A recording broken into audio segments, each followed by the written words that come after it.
Dear Esther, I have lost track of how long I have been here and how many visits I have made overall. Certainly the landmarks are now so familiar to me that I have to remind myself to actually see the forms and shapes in front of me.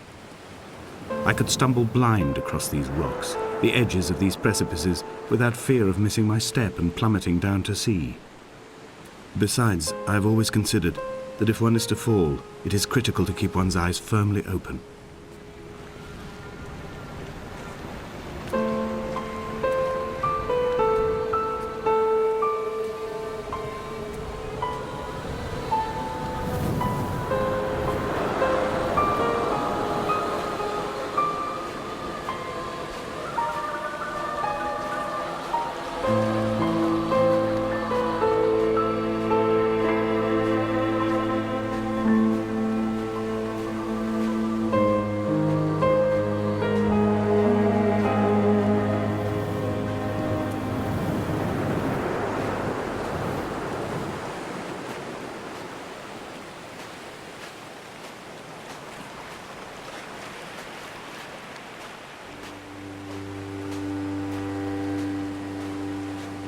When you were born, your mother told me, a hush fell over the delivery room.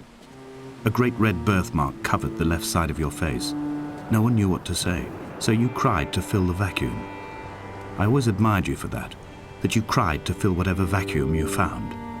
I began to manufacture vacuums just to enable you to deploy your talent. The birthmark faded by the time you were 6 and had gone completely by the time we met, but your fascination with the empty and its cure remained.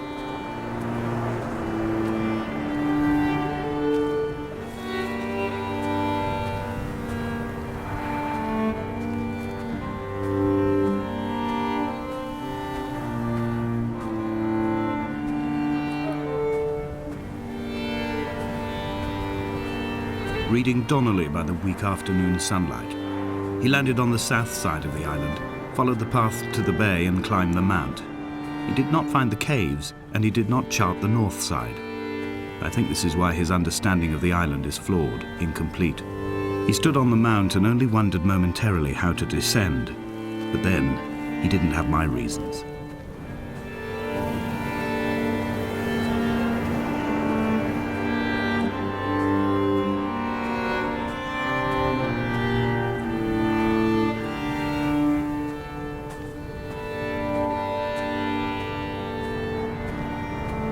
When someone had died or was dying, or was so ill they gave up what little hope they could sacrifice, they cut parallel lines into the cliff, exposing the white chalk beneath.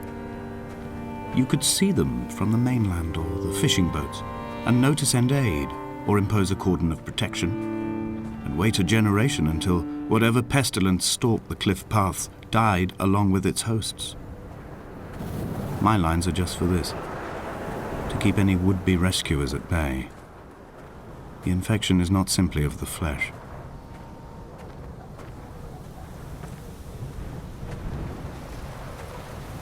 They were God-fearing people, those shepherds. There was no love in the relationship. Donnelly tells me that they had one Bible that was passed around in strict rotation. It was stolen by a visiting monk in 1776, 2 years before the island was abandoned altogether.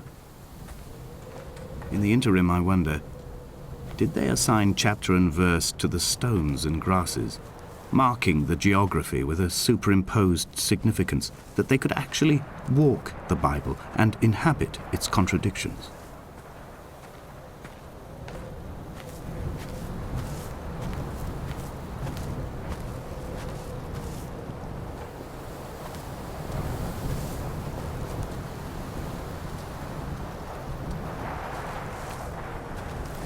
Dear Esther, I met Paul. I made my own little pilgrimage. My Damascus, a small semi-detached on the outskirts of Wolverhampton. We drank coffee in his kitchen and tried to connect to one another. Although he knew I hadn't come in search of an apology, reason or retribution, he still spiraled in panic, thrown high and lucid by his own dented bonnet. Responsibility had made him old. Like us, he'd already passed beyond any conceivable boundary of life. I find myself increasingly unable to find that point where the hermit ends and Paul and I begin. We are woven into a sodden blanket, stuffed into the bottom of a boat to stop the leak and hold back the ocean. My neck aches from staring up at the aerial. It mirrors the dull throb in my gut where I am sure I've begun to form another stone. In my dreams, it forms into a perfect representation of Lot's wife, head over her shoulder, staring along the motorway at the approaching traffic in a vacuum of fatalistic calm.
I've become convinced I am not alone here, even though I am equally sure it is simply a delusion brought upon by circumstance. I do not, for instance, remember where I found the candles, or why I took it upon myself to light such a strange pathway. Perhaps it is only for those who are bound to follow.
Dear Esther, I have now driven the stretch of the M5 between Exeter and Bristol over 21 times.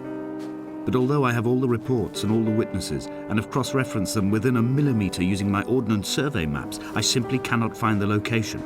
You'd think there would be marks to serve as some evidence. It's somewhere between the turn-off for Sanford and the welcome brake services, but although I can always see it in my rear-view mirror, I have as yet been unable to pull ashore.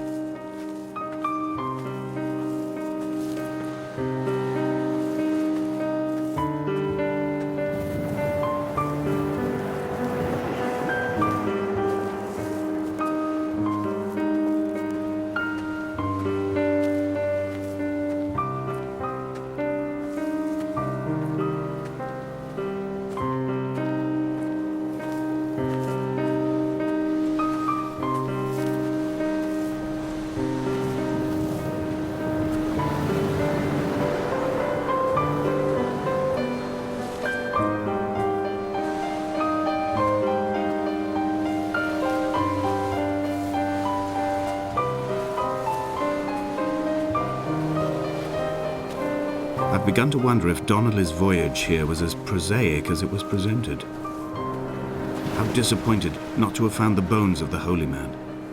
No wonder he hated the inhabitants so. To him they must have seemed like barnacles mindlessly clinging to a mercy seat. Why cling so hard to the rock? Because it is the only thing that stops us from sliding into the ocean, into oblivion.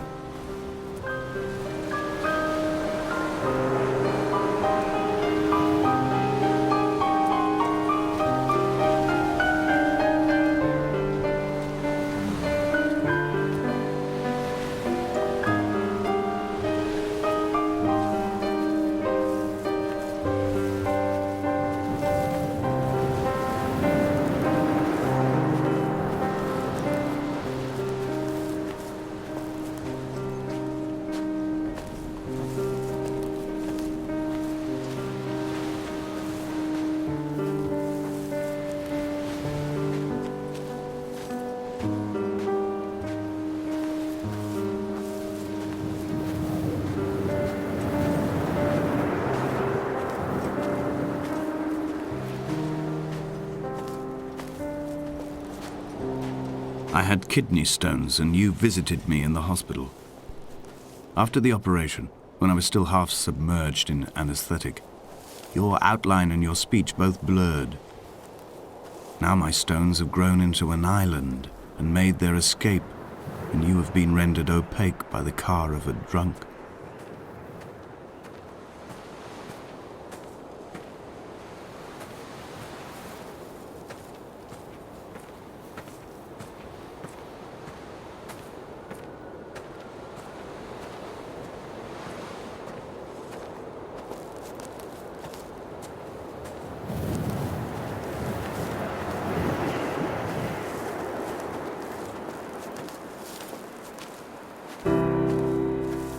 I've begun to climb, away from the sea and towards the center. It is a straight line to the summit, where the evening begins to coil around the aerial and squeeze the signals into early silence. The bothy squats against the mount to avoid the gaze of the aerial. I too will creep under the island like an animal and approach it from the northern shore.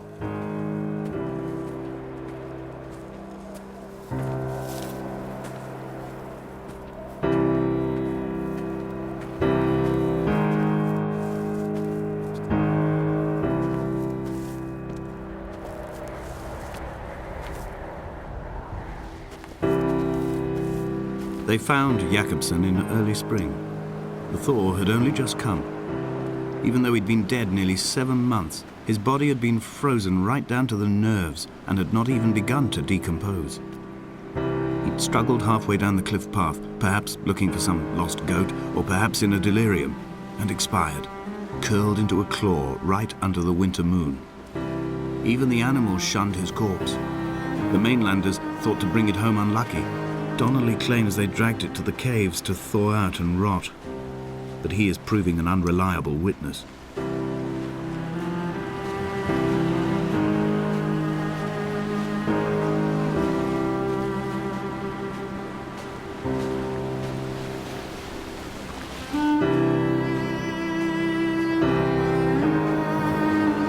Climbing down to the caves, I slipped and fell and have injured my leg. I think the femur is broken.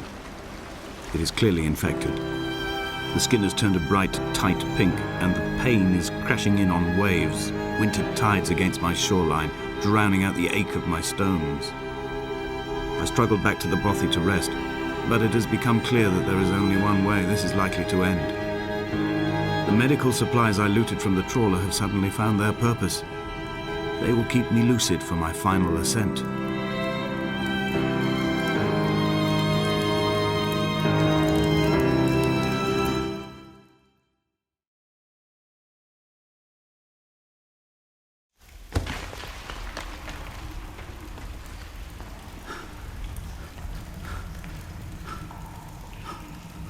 Donnelly did not pass through the caves. From here on in, his guidance, unreliable as it is gone from me. I understand now that it is between the two of us, and whatever correspondence can be drawn from the wet rocks.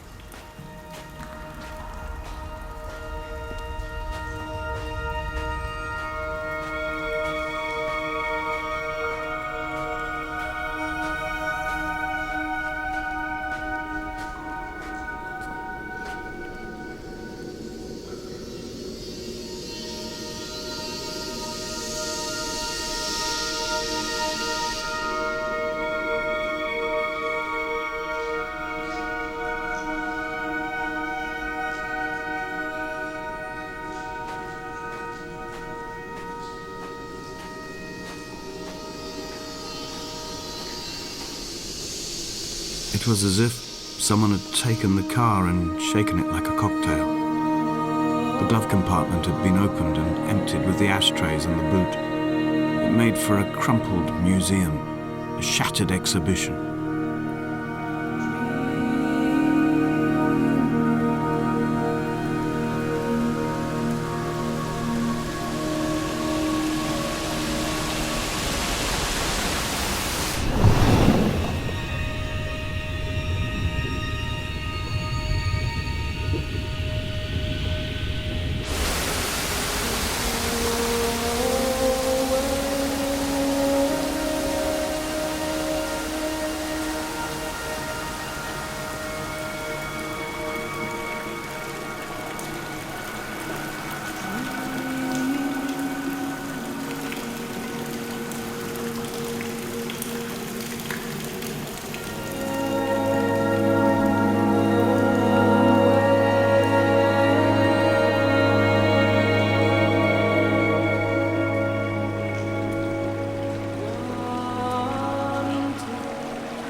In my final dream, I sat at peace with Jakobsen and watched the moon over the Sandford Junction.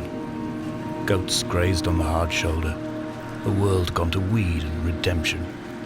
He showed me his fever scars, and I mine, between each shoulder the nascency of flight.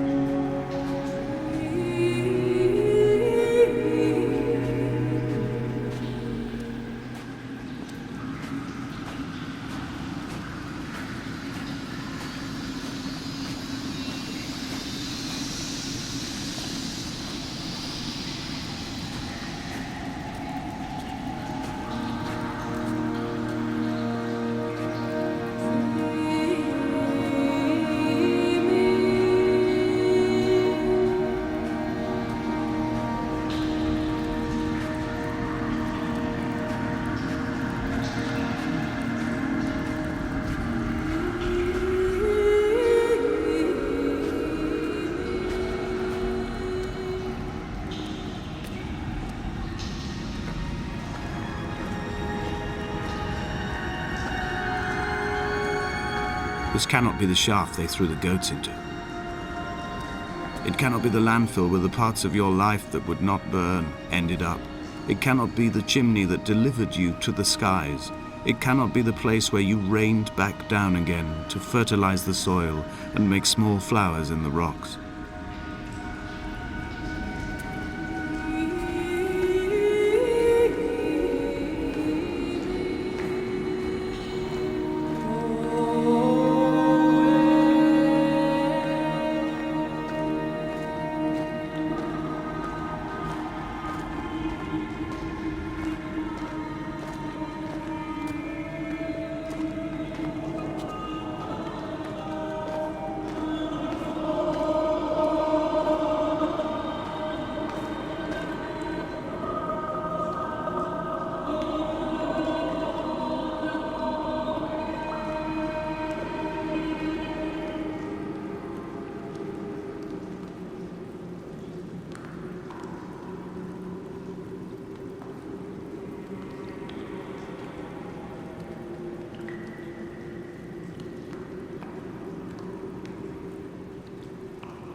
I sat here and watched two jets carve parallel white lines into the sky.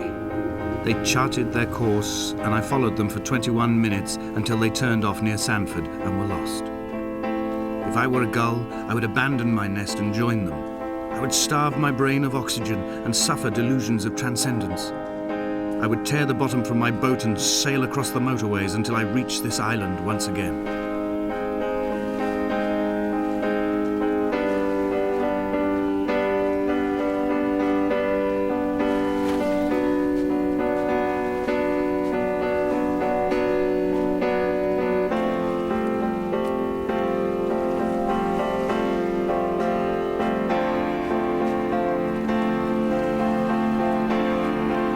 Dear Esther, I find each step harder and heavier.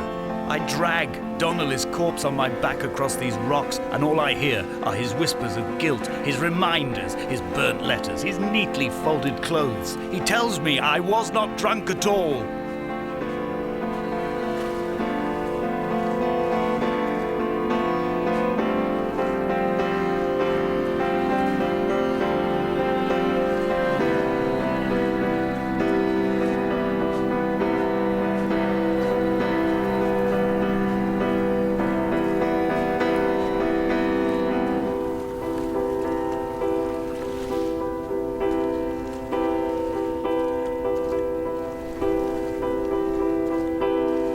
There were chemical stains on the tarmac, the leak of air conditioning, brake fluid and petrol. He kept sniffing at his fingers as he sat by the roadside, waiting as if he couldn't quite understand or recognize their smell.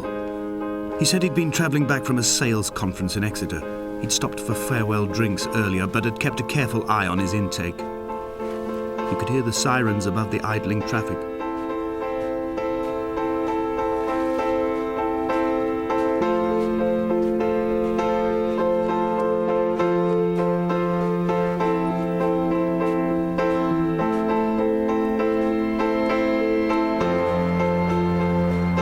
From here, I can see my armada. I collected all the letters I'd ever meant to send to you, if I'd have ever made it to the mainland, but had instead collected at the bottom of my rucksack, and I spread them out along the lost beach. Then I took each and every one, and I folded them into boats. I folded you into the creases, and then, as the sun was setting, I set the fleet to sail. Shattered into 21 pieces, I consigned you to the Atlantic, and I sat here until I'd watched all of you sink.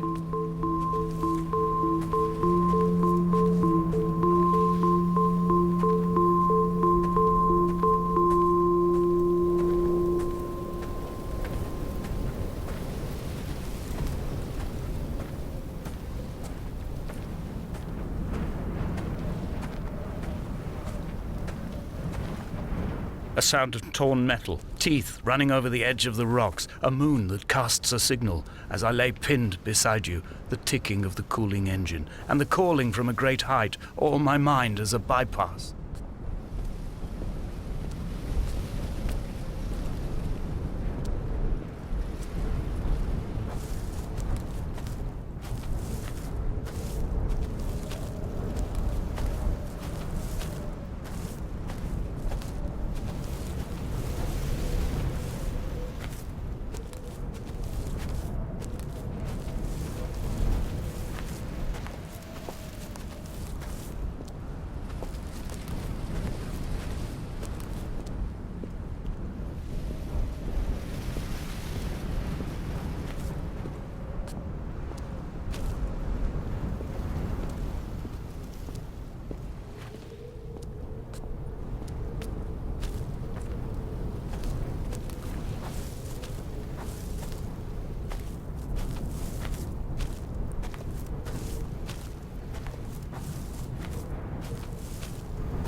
I've begun my voyage in a paper boat without a bottom.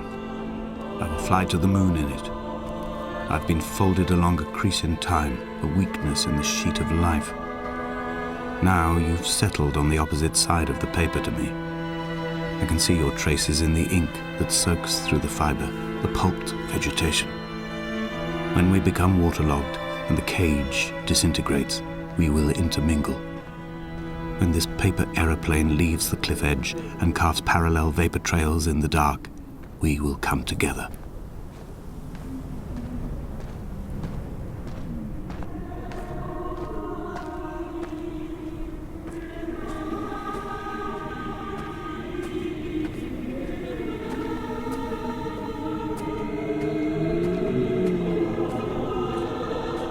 only Donnelly had experienced this, he would have realized he was his own shoreline, as am I.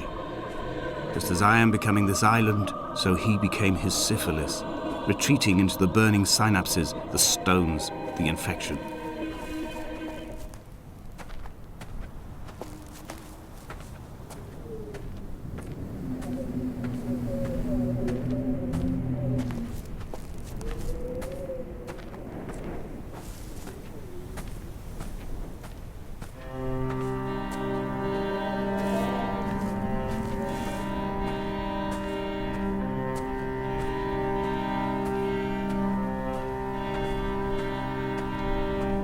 The stones in my stomach will weigh me down and ensure my descent is true and straight. I will break through the fog of these godforsaken pills and achieve clarity. All my functions are clogged, all my veins are choked. If my leg doesn't rot off before I reach the summit, it will be a miracle. There are 21 connections in the circuit diagram of the anti-lock brakes. There are 21 species of gull inhabiting these islands. It is 21 miles between the Sandford Junction and the turn-off for home. All these things cannot, will not be a coincidence.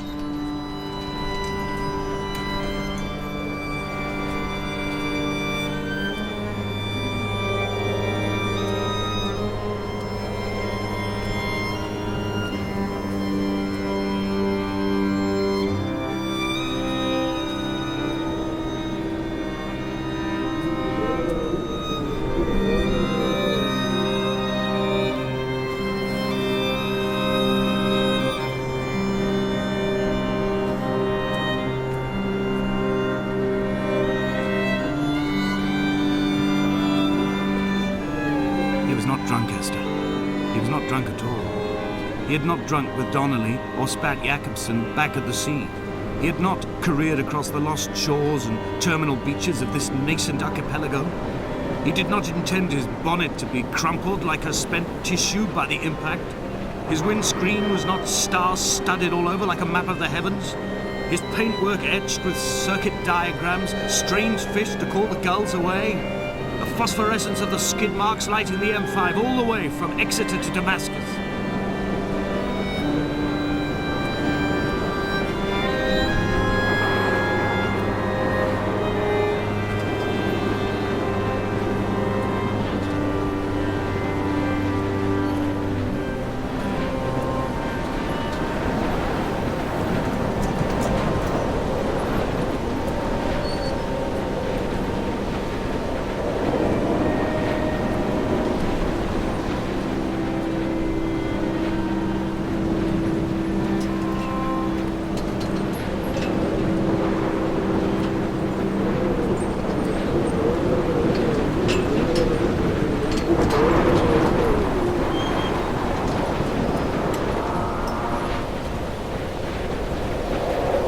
I have run out of places to climb.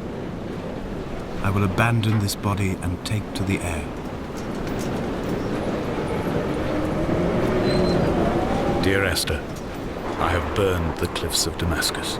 I have drunk deep of it. My heart is my leg and a black line etched on the paper all along this boat without a bottom. You are all the world like a nest to me. Eggs unbroken form like fossils, come together, send small black flowers to the air. From this infection, hope. From this island, flight. From this grief, love.